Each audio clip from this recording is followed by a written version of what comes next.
Con de Todo no es un programa, es lo que hay. Búscanos en las redes sociales como @condetodo2021.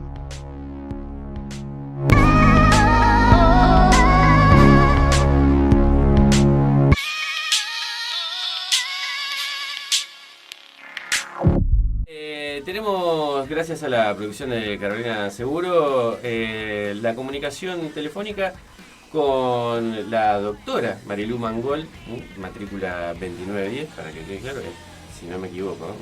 Mi memoria no es la ideal, pero creo que era así, nos va a corregir en todo caso, que es sexóloga, y vamos a estar hablando un poquito de sexualidad. A ver si está en línea. Marilú, ¿cómo estás?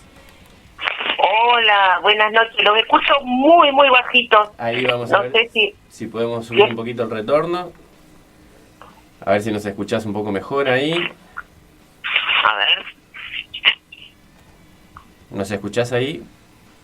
Ahí te escucho un poquito mejor. Bien, vamos a ver si lo vamos acomodando. Yo te escucho perfecto. Bárbaro, bárbaro. Bien. Queríamos hablar un poquito. Dije bien, ¿no? Matrícula 2910, era así. Era así. Ahora sí te escucho bien. Ahora estamos bien. Sí, 2910 la matrícula. Perfecto.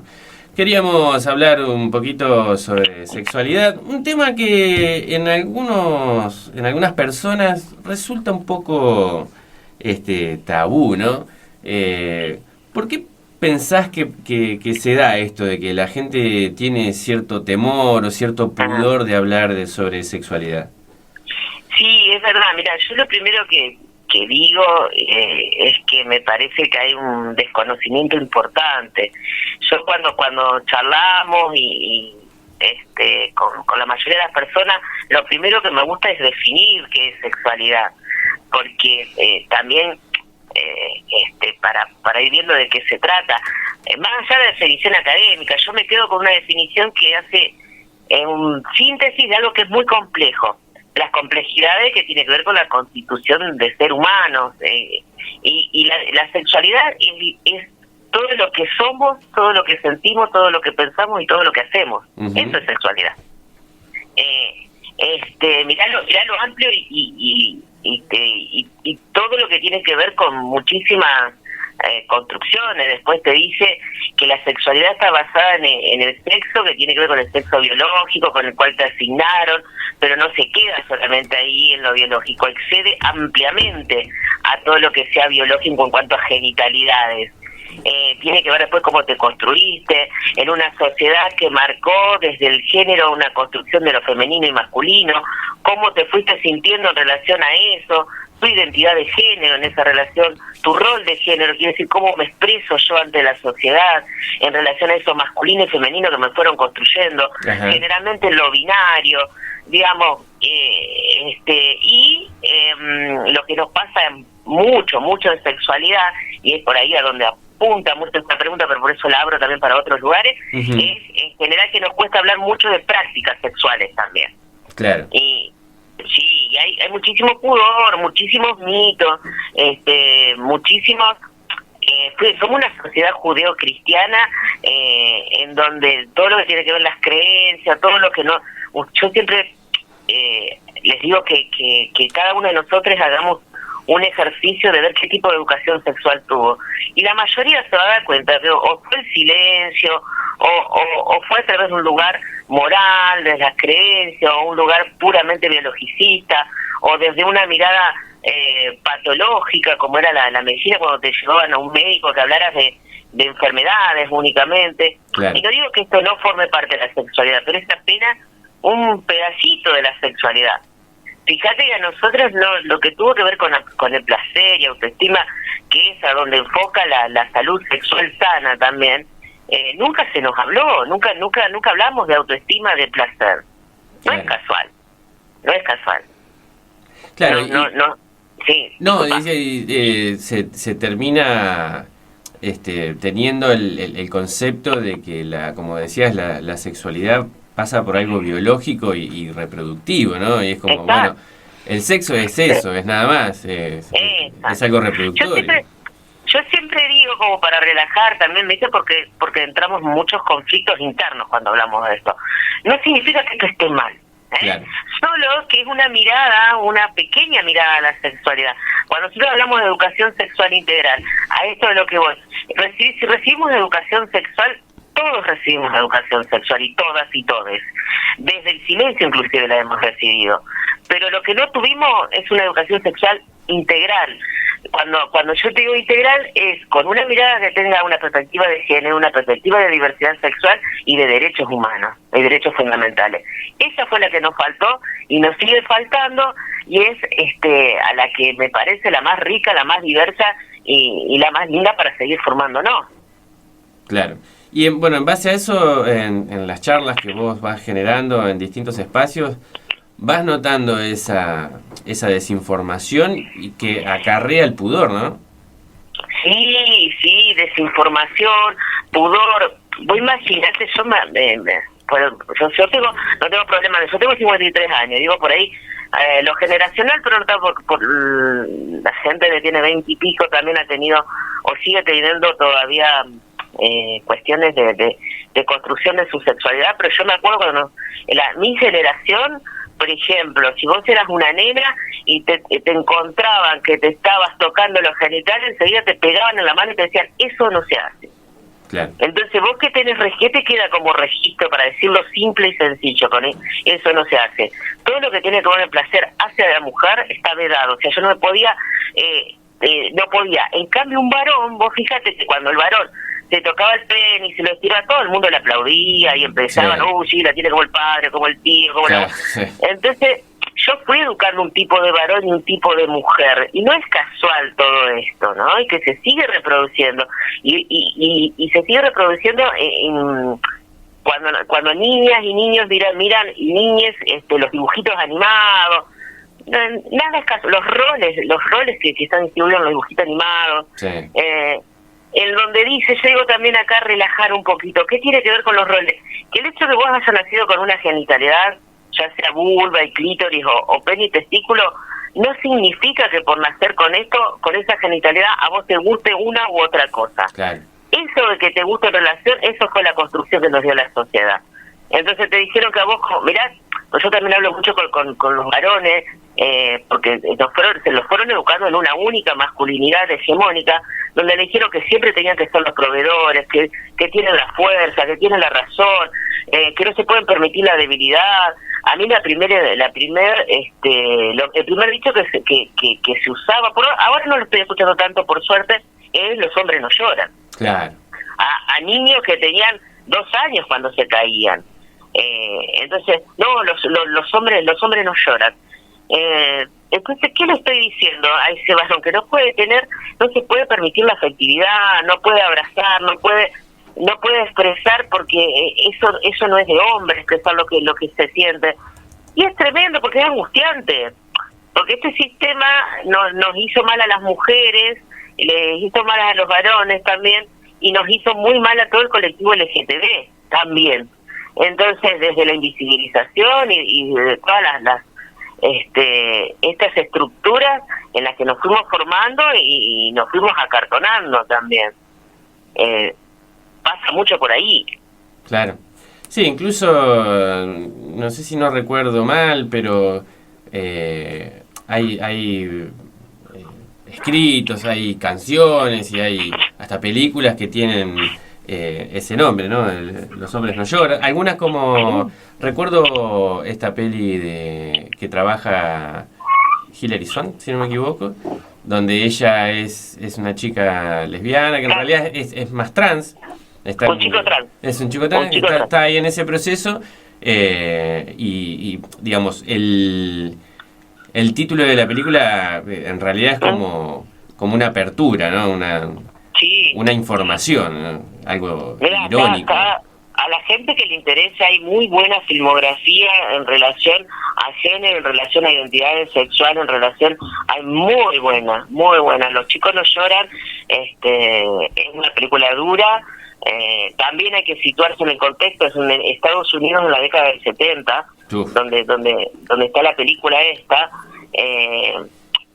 digo porque cada una de las películas que cada uno que vaya a ver, hay lo lindo es contextualizarlas, ¿no? Claro. Está la chica danesa, no sé si la viste. Sí, también.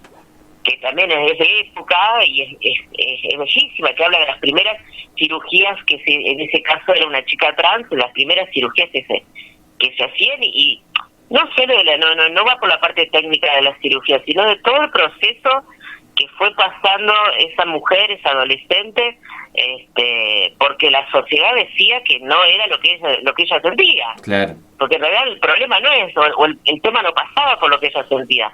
Lo que jorobaba y angustiaba era lo que la sociedad le marcaba todo el tiempo, que no debía la mirada de la sociedad. Claro, vos fíjate, yo trabajé mucho tiempo con las chicas trans y sí, tengo muchas de mis amigas hoy que hemos trabajado juntas en algún momento. Es muy difícil.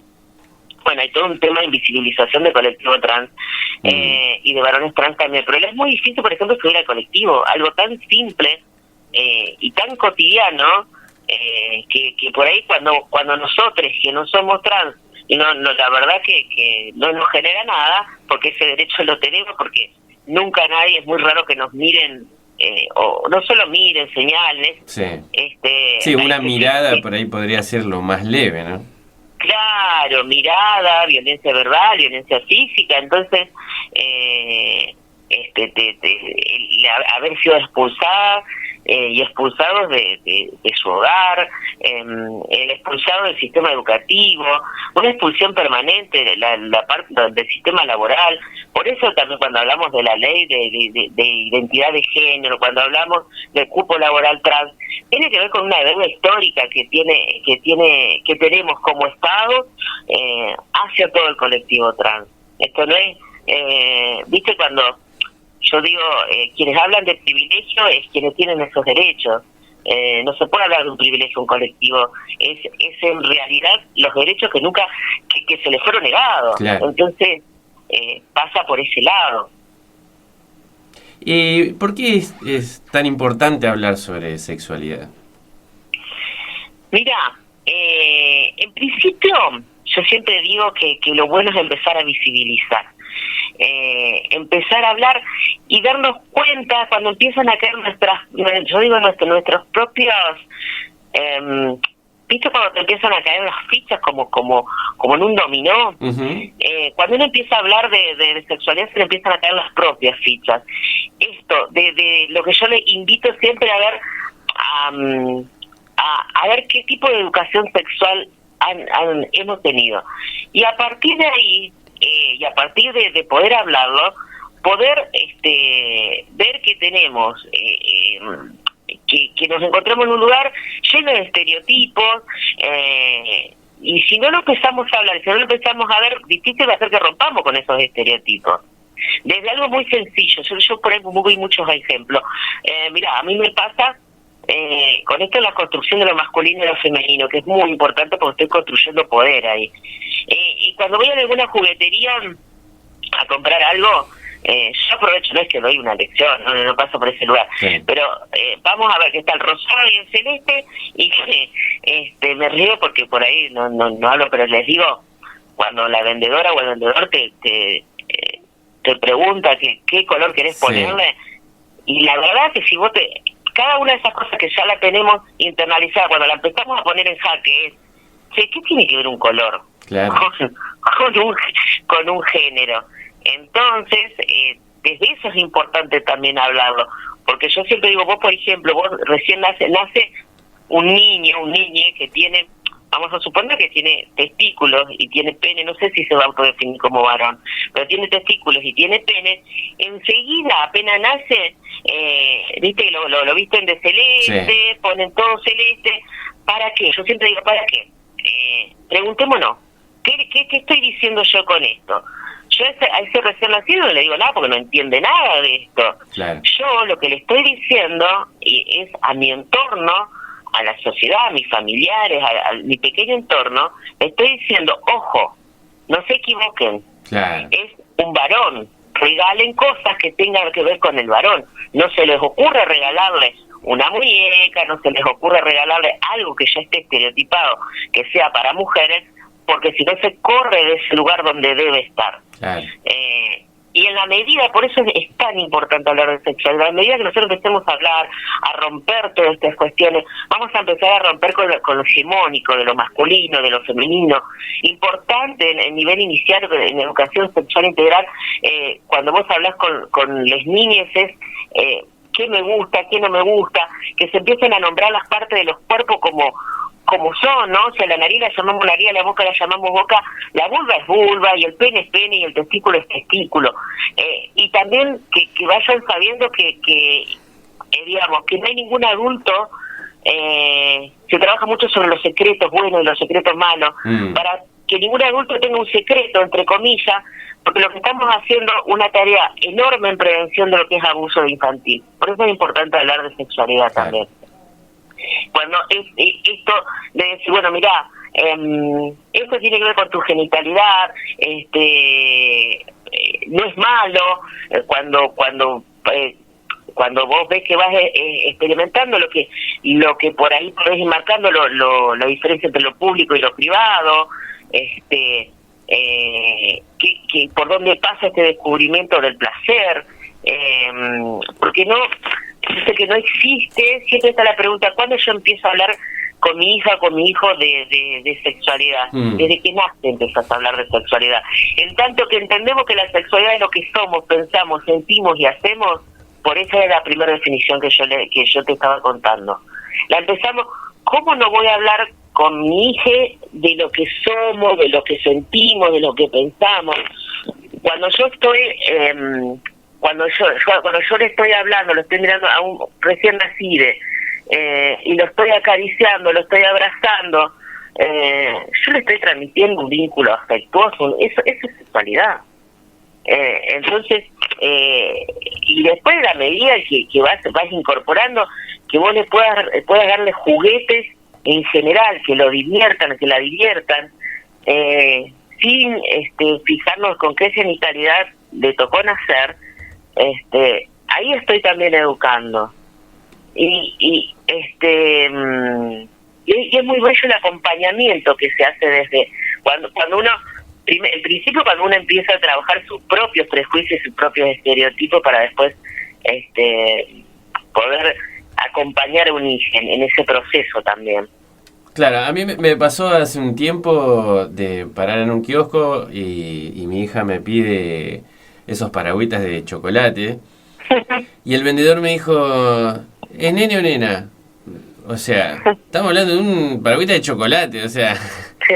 ¿Qué importa si...? Aparte estamos hablando del envoltorio, porque la golosina en sí es lo mismo, o sea, sigue siendo un paragüita de chocolate. Y o sea, me causó gracia, pero al mismo tiempo me generó tristeza de seguir notando esas cuestiones, porque hasta incluso yo desde mi punto de vista lo puedo entender desde un vendedor de ropa, porque todavía falta para poder terminar con todas esas construcciones, pero o sea, una golosina, es como decir, no sé, chicle para nene o para nena, es un chicle, o sea, bueno, de última que no coman chicle aparte, una semana la pasada. Sí, pero en cuanto, por ejemplo, había una publicación dando vueltas en Facebook donde una mamá preguntaba por una campera de Bob Esponja porque la nena quería de Bob Esponja, porque sí. le gusta. Y le decía, no, pero esa es de nene, le decía la vendedora, pero mi nena quiere de Bob Esponja. Y, claro, digamos, ni siquiera saber ser buen comerciante, claro. Venderle lo que quiere, digamos, y no establezcas pero esas diferencias. Vos sabés que está bueno eso que vos tomás, porque, mira, es tan fuerte nuestra educación, la que la mayoría se ha recibido, en esta aparte de una educación heteronormada, binaria, de la que estamos, es tan fuerte que ni siquiera por plata se quiebran esos valores. Claro. Que por eso está bueno lo que vos dijiste, esto de ni siquiera siendo comerciantes, porque son creencias tan profundas y son y tiene que ver con años y años de una sociedad muy machista, muy patriarcal, que cuesta ir rompiendo y fragmentando, ni siquiera por plata. Y por ahí viste que ese es el primer paso que a mí me emociona, ¿verdad? Como educadora, como trabajadora en este campo, me emociona cuando la gente va cayendo, como me pasó a mí también en mi propio proceso, y cayendo con alguna ficha en lo cotidiano. No necesitas ser un experto. Lo que le pasó a Leo ahí, que lo que me contaba, es decir, che, escuchá, es un paragüita de chocolate. Claro. Probablemente el paraguas de chocolate tiene que tener un envoltorio rosado celeste. Y así, y la sociedad te va a marcar siempre que tienes que ir por ese rumbo. Sí. Que vos no te tenés que correr de ese lugar, porque si te corres de ese lugar, que se extingue el mundo. Así también nos han educado. Además, durante siglos nos han educado únicamente para la reproducción, y ni siquiera la reproducción deseada. Claro. Porque cuando hablamos de los derechos sexuales reproductivos, lo primero que yo tengo que decir es que primero vos, no todo el mundo tiene el deseo de maternidad y paternidad. Es viable que no tenga, y está bien que no desee ser ni madre ni padre. Claro. Y hago hincapié porque muchas veces es angustiante cuando vos no tenés un posicionamiento tomado. Y si vos tenés el deseo de ser padre o madre de una maternidad o una paternidad, tenés el derecho a hacerlo la cantidad de veces que vos quieras, en el intervalo que vos quieras, y tenés derecho a acceder a toda la información científica en relación a los métodos de anticoncepción. Esto que yo se lo dije en 3 o 4 palabras, esos son los derechos sexuales reproductivos. Y son parte de los derechos sexuales no reproductivos también, que forman parte de los derechos humanos. ¿Y por qué es importante también saber las normativas? Porque al ser derechos humanos, derechos fundamentales, tienen un carácter constitucional, y además hace que el Estado, que Argentina como Estado, no gobierno, como Estado, como la asociación civil que somos, tengamos que llevar adelante todos los pactos, los pactos internacionales que firmó Argentina como Estado. Y debe ser el Pacto de San José de Costa Rica, la CEDAW contra toda violencia hacia la mujer, todos los derechos de niños y niñas. Todos esos son tratados internacionales, el Belén do Pará en contra de la violencia a la mujer. Todo eso es importante tenerlo también como fundamento. Todos son tratados internacionales que Argentina firmó y se comprometió a llevar adelante. Es relativamente nuevo. El primero fue en el año 70 y pico, y después los otros sí son un poquito para la década de los 90. Pero Argentina se comprometió a llevar a cabo todos esos tratados internacionales desde el cual firmó. Y es importante porque tenemos que ver, para mí, ¿no? Cuando participamos en una gestión o que tenga esa visión de derechos fundamentales y en su política de gestión lleve adelante esto, porque si también como Estado nos llevamos adelante, nos pueden sancionar organismos internacionales y las sanciones económicas en general. Claro, y justamente si nos tocan el bolsillo, no estamos en condiciones de que nos toquen el bolsillo. Olvídate, no. Además, por eso te digo, son tratados internacionales panamericanos que se firmaron, y que estamos comprometidos como Estado, no como gobierno, como Estado. Claro. Hola Marilu, buenas noches, yo soy Vico. Y bueno, vos hablabas de rupturas hoy, que bueno, se fueron haciendo rupturas en un montón de cosas sobre sexualidad, y también sobre ciertos conceptos que se fueron tratando y transformando en los últimos años más que nada, como son amor libre, poliamor y parejas abiertas. ¿Cómo se podrían diferenciar? Porque hay mucha confusión sobre estos conceptos. Sí, hola Vico, ¿qué tal? Vos sabés que todo esto, y vinieron aportando mucho los movimientos feministas del colectivo LGTB en muchos conceptos de sexualidad, y estamos, como vos decís, en otros bueno, no sé si en otro paradigma diferente porque se le pone nombre, porque el poliamor ya estaba, porque la pareja abierta ya estaba, el tema es que no se hablaba y se vivía desde lo oculto y generalmente con culpa. Claro. Entonces, en general, vos cuando hablas de vínculos poliamorosos, tiene que ver con vínculos sexoafectivos. ¿Qué significa? Puede ser un vínculo afectivo únicamente, puede ser un vínculo sexual únicamente, o los dos.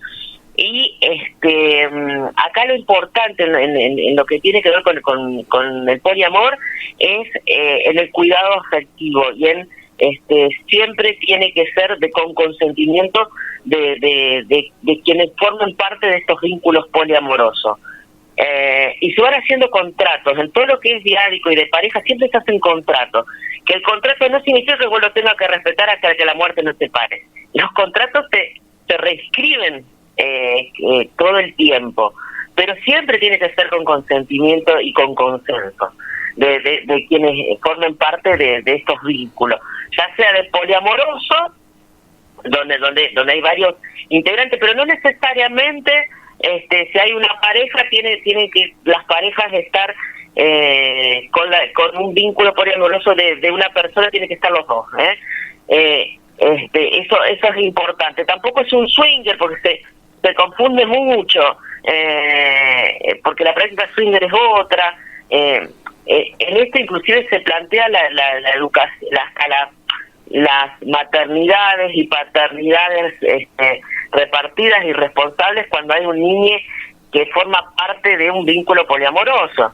Entonces hay toda una estructura, se está reviendo la parte jurídica también, para que ese niño tenga todos los derechos también. Claro. Y de eso es más vínculo poliamoroso. Y la pareja abierta es cuando vos tenés una relación de pareja en donde pareja, llámese de cualquier tipo de orientación, homosexual, bisexual o heterosexual. Yo hago este hincapié porque generalmente cuando uno habla de sexualidad siempre se relaciona por la sociedad heteronormada, se relaciona únicamente con la pareja heterosexual. Es que decidís, en ese contrato que tenés con esa pareja, decidís abrir a una tercera persona. Claro. Decidís abrir una tercera, pero ahí empieza el contrato. Es una tercera persona donde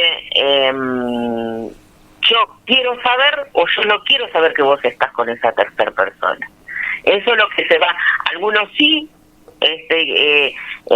dialogan y hablan, y otros prefieren que no, pero se sabe que es un vínculo abierto a la participación sexoafectiva con otra persona. Es un poquito más acotado que el vínculo poliamoroso que planteábamos antes. Claro. No sé si se entendió. Sí, perfectamente. Yo he estado en algunas conversaciones porque, bueno, vivo con otras chicas, son compañeras de casa, y tratan muchos de estos temas sobre el poliamor, las relaciones abiertas, y también habían barajado una definición de poliamor en donde todos los vínculos, por ahí más bien extrafamiliares, se consideraban importantes, porque siempre tendemos a poner a la pareja o a las parejas, los vínculos sexoafectivos por encima de las demás personas. Entonces había como esta definición de que en realidad todos los vínculos, tanto amistosos como sexoafectivos, estaban en el mismo nivel, digamos. Claro. También se podría considerar de esa manera. Vos sabés que es así, tiene que ver como se habla también en los vínculos poliamorosos, con el cuidado afectivo del otro. Tiene que ver básicamente con eso. Ahora bien, también acá en lo que voy a decir, porque cuando hablábamos hoy de la sociedad heteronormada, también nos han educado en una sociedad monogámica.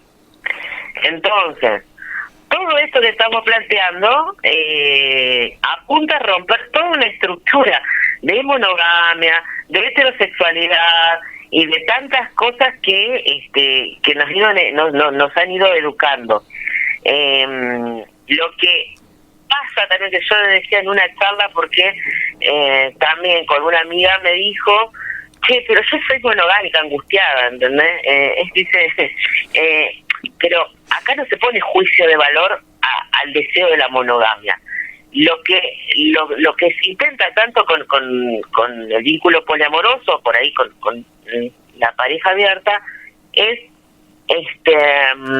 poder charlar y poder poner en jaque esta construcción también, que a muchas personas les resulta grato, les resulta placentero, que es esto que hablamos de la sexualidad, que nunca se habla de la sexualidad, pero que tiene con el placer, de hacer un pacto de charlar si siento atracción afectiva y o sexual por alguien, poder dejar de esconderme, de mentir, Claro, lo que se dice responsabilidad afectiva hoy en día. Claro, exacto, responsabilidad afectiva. Lo que sí, lo importante es no ponerle un juicio de valor ni a la monogamia ni al vínculo poliamoroso. Me parece que la historia va por ahí, porque ninguno es mejor que el otro. Lo que es mejor, lo que a uno le da placer y lo que a uno se siente bien, porque si vas a estar en un vínculo poliamoroso, con culpa, angustiada todo el tiempo, y lo mismo del otro lado, si vas a estar en una relación monogámica donde vos te sentís que también, que lo vivís que vivís mal esa monogamia, que ya te hace, qué sé yo, si vos tenés encuentro, no podés, no querés ni deseas evitar encuentro con otras personas, con lo cual te sentís atraída y tenés que mentir, también está jodido ese tema. Entonces son más allá de los títulos, son nuevas, no sé si son nuevas maneras de vincularnos a partir de que la estamos hablando y visibilizando. Claro. Desde ahí me parece lo piola también. Pero lo importante, yo te repito y digo también para la gente, que es no ponerle un juicio de valor, no decir esto que yo vivo es lo único, es lo mejor. Bueno, para vos, pero hay otros que pasa por otro lado, y en tanto, como decía, en tanto no haya menores, esto es importante también, no haya menores involucrados, no haya daño psicológico, físico, tiene que ver con ir buscando vínculos afectivos que a mí me den placer y que me hagan sentir bien. Claro, totalmente.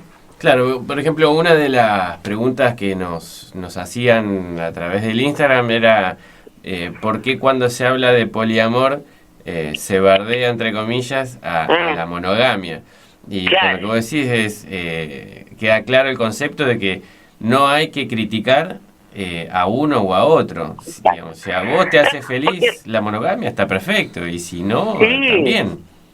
Viste que en general tendemos eso en general en todos los aspectos, siempre a ponerle juicio de valor, ¿no? Lo mío es el parámetro para medir el resto y lo mío siempre es lo mejor. Es ahí donde me parece, y más en lo que tiene que ver con todo, con lo vincular. Y en eso, teniendo en cuenta siempre esto que yo te decía, que formamos parte, pero que no haya menores, que no haya daño psicológico y físico, que haya consentimiento, que haya cuidado, está todo bárbaro. Después si hay 1, 2, 3, lo relajarse también con los contratos. Hoy puedo decir con mi pareja, mira, la verdad que quiero abrir la pareja porque quiero experimentar, me encantaría hacer un trío, ¿sabes? Surgen un montón de cosas, me encantaría hacer un trío, y la pareja te puede decir, mira, no, yo la verdad que el trío no quiero, pero si vos lo podemos abrir y vos cuando te encuentres con otra persona, no me lo cuentes a mí, o sí, contámelo. Son todo eso como mini contratos que lo vamos hablando y vamos acordando, pero que tampoco son eternos, porque puede pasar que yo diga, bueno, vamos a abrir la pareja, hoy, y mañana me incomode. Entonces yo lo que tengo que volver es a sentarme con mi pareja, con la que yo tengo el vínculo central, y decir, mira, ahora eso que está pasando a mí me incomoda. Me gustaría que fuéramos por otro lado, que veamos, siempre es fundamental en la construcción del vínculo sexoafectivo el diálogo. Fundamental. Y saber que yo digo que tengo que ser muy egoísta en esto, porque en el disfrute y en el placer, uno no es dueño del disfrute y del placer del otro jamás. Cada uno se tiene que hacer cargo del propio en ese sentido. Después compartimos algunas cuestiones, pero viste esto es muy común, yo no hago esto porque lo voy a hacer sentir o la voy a hacer sentir. No, nadie tiene tanto poder. Entonces digo, cada uno hacerse cargo de lo propio y poder ponerlo en diálogo, en juego, con si te interesa, ¿no? Si interesa ese vínculo con el que estás construyendo. Claro, hay mucho de un trabajo personal que hay que hacer, ¿no? De autoestima también, de Claro. trabajar inseguridades y demás, que, bueno, todos traemos mucho para trabajar. Hay un par de Sí. mochilas ahí dando vueltas. Sí. Total. Es lo primero que tenemos que trabajar. Es lo primero, es como las prácticas sexuales. Si vos nunca te masturbaste, si vos no sabes qué te produce placer a vos, ¿cómo corno le vas a decir al otro por dónde ir, a un otro? Claro. ¿Por dónde tiene que ir? Si vos nunca te investigaste vos. Acá estamos hablando de lo mismo, en ese sentido. ¿Viste esto? Ay, tenés que adivinar qué es lo que me gusta. No, no. Claro. Primero, trabajarse en uno mismo en todos los sentidos. Y después poner y saber tampoco autoflagelarnos, saber que estamos siempre, por lo menos es lo que a mí me gusta ver, que siempre estamos en posibilidades de proceso y de modificación. Entonces vos te encontrás con otra persona en un vínculo y donde es todo charlable, absolutamente todo, donde se van a ir conociendo, donde hay cosas que las van a tener que seguir trabajando en tanto genera interés, ¿no? Y esto de no poner, yo vuelvo a lo mismo, no poner juicio de valor hacia el otro en relación a lo propio, es decir, creerme que lo mejor es lo mío y todo lo otro está mal, o es el único camino. Hay tantos caminos como diversidad de seres humanos hay. Otra pregunta que nos hacían, que está medio vinculado también con lo que venías comentando, era de si es obligatorio cumplir con las fantasías que uno tiene. Mira, la fantasía, hay una sexóloga que es Helen Kaplan, que yo la amo, me encanta y leí mucho de ella, es una sexóloga psicoanalista. Helen Kaplan tenía una frase que decía, la fantasía es la antesala del deseo, y es así. Y la verdad que nosotros en los consultorios de sexología, por algunas consultas de disfunciones, trabajamos mucho sobre la fantasía. Uh-huh. Entonces, en principio, sabes que las fantasías son propias, son tuyas, de nadie más, y que vos sos la única dueña o el único dueñe de esas fantasías, que podés llevarla a cabo algunas y otras no. Vos sos el director de esa gran obra de teatro que tenés ahí, que son todas tus fantasías. Claro. Y es genial fantasear, y no tener límite con esa fantasía, y no tenerles miedo a la fantasía. Algunas pueden llevarse, y en general lo que pasa es que cuando vos llevas a cabo una fantasía, como pasa con muchos pensamientos, no va a ser tan bueno como tu propia fantasía. Cuando lo llevas a la práctica, decís, bueno, yo la verdad que mi fantasía estaba mejor cuando estaba en ese lugar. Claro. Pero tampoco es malo en ese sentido.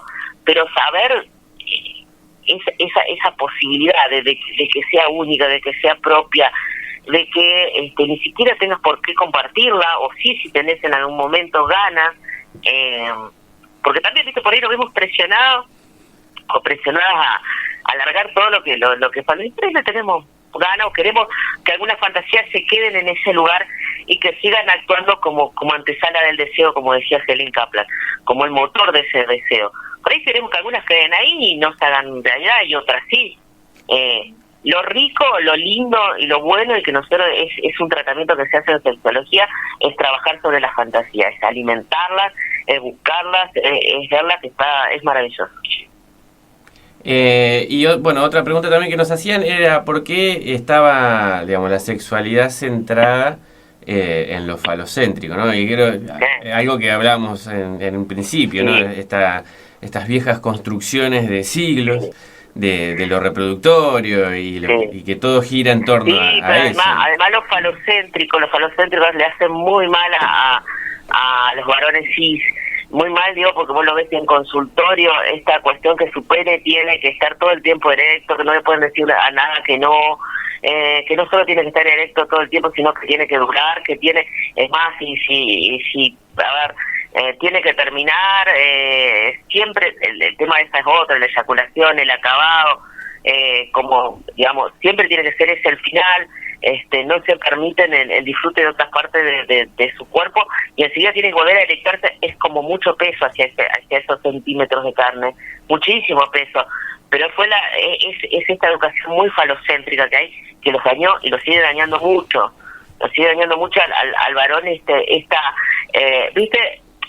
Los varones tienen que rendir todo el tiempo, tienen que ser los proveedores, como te decía hoy, tienen que además de ser los proveedores, todo el tiempo tienen que tener ganas de tener sexo y no le pueden decir que no a nada ni a nadie. Claro. Esa es la premisa con la cual el varón se fue educando, y en general el varón con lo que se fue educando fue con las películas porno, en donde también ¿qué se puede mostrar en una película porno de un varón? El tamaño del pene, claro, el grosor, entonces es a eso a lo que se aspiraba, y ni hablar que la posición que ocupa la mujer en una película porno, ¿no? Que sí, es menos que objeto. Sí, lo hemos charlado en distintos programas, cuando nos ponemos a hablar de todo un poco, de esa cosa, ¿no? De la violencia incluso que se ejerce hacia la mujer en la mayoría del contenido, digamos, más común, más al alcance de la mano, y de lo peligroso de eso, justamente por el acceso que tiene cualquier persona de cualquier edad. Uh-huh. Y si vos sumás la desinformación al hecho de que lo que te está informando es una película porno, un video porno, se termina transformando en una combinación muy peligrosa. Claro, pero vos sabés que está bueno ponerle, a ver, yo cuando trabajé con adolescentes, yo lo que trabajaba con el tema de la pornografía es la contraeducación con la pornografía. Yo con esto de prohibir, aparte no tiene sentido, entonces les adolescentes miraban, y lo que trabajábamos era, a ver, lo que estás diciendo, el lugar del varón. Yo no vi ninguna porno heterosexual que usaran profiláctico, por ejemplo, no usa nadie profiláctico. Sí. Entonces, mirá todo lo que puede hacer una contraeducación con una o hago una contraeducación o me quedo horrorizada y prohíbo, que sabemos que lo que prohibís tiene más seducción y más ganas de seguirlo, o ponemos a charlar qué es lo que erotiza, qué es lo que calienta, qué es lo que da placer. Bueno, perfecto, pero sabés que el placer no pasa por un tamaño de pene, el grosor o el tiempo, porque cuando vos tenés un pene y, por ejemplo, te pones ansioso, te gusta mucho la persona con la que vas a estar, probablemente no tengas una erección. Claro. Y les pasa absolutamente a todos, y todos, les pasa. Entonces, cuando vos empezás a hablar, cuando hay estos espacios donde podemos hablar todos estos temas, para que relaje, para que no se angustie, para que podamos también hablar de la pornografía, y utilizarla como contraeducación, saber que no hay una única pornografía, tenemos muchos tipos de pornografía, entonces poder hablar de todas. Fundamental. Fundamental. Hola Marilu, te habla Nano. Hola. Y te quería hacer una pregunta, y es, ¿cuál es la receta, por así decir, para vivir una sexualidad sana y plena? Ahora que está Masterchef, claro, que le ponemos pimienta, sal, jengibre, la todo porque además me gusta cocinar, pero si tuviera la receta, creo que si yo tuviera la receta, me haría muy rica y tendría en este momento más dinero que no me sale la sexóloga esta que es conocida, bueno, no me sale. Bueno, tendría mucho dinero si tuviera Rampola, la receta, eso es lo que voy. Rampola, Alessandra Rampola. La Rampola, claro. Tendría más plata de la Rampola si tuviera la receta. y ella la tuvo. Pero yo desde este lugar, para tener una sexualidad plena, es en principio saber que tu sexualidad es un derecho sexual, y que tenés derecho a la libre expresión, tenés derecho hasta una reproducción, como le decía hoy, con criterios, con acceso a criterios médicos, una sexualidad en donde directamente puedas ser libre de estereotipos, de roles, donde puedas disfrutarla, donde no haya sentimientos de culpa, donde puedas llegar a esa función de la que no hablamos, que tiene que ver con el autoestima, donde te puedas sentir con un bienestar pleno. Autoestima y placer, básicamente eso es la receta de una buena sexualidad, que además es en donde no nos educaron, ni siquiera nos educaron en reproducción, pero bueno, en autoestima y placer es donde se enfoca una sexualidad plena. Para mí va por ahí. Bueno, Marilu, te agradecemos muchísimo por la comunicación. Seguramente te vamos a estar molestando más adelante porque, como hablábamos en un principio, es un tema muy amplio y que por suerte se están descubriendo o se está visualizando, por decirlo de una mejor manera, muchas cuestiones, y que, bueno, si nosotros podemos aportar nuestro granito de arena para esa visualización, contentos estaremos nosotros. Dale, muchísimas gracias. Yo creo que sí, son esenciales. Yo amo los medios de comunicación, la radio mucho más. Para mí es hermoso todo lo que ustedes pueden hacer desde los medios de comunicación. Es enorme lo que se puede hacer. Así que cuando quieran me avisan y ahí estamos. Perfecto, muchísimas gracias. Dale, nada, les mando un abrazo y gracias por convocarme.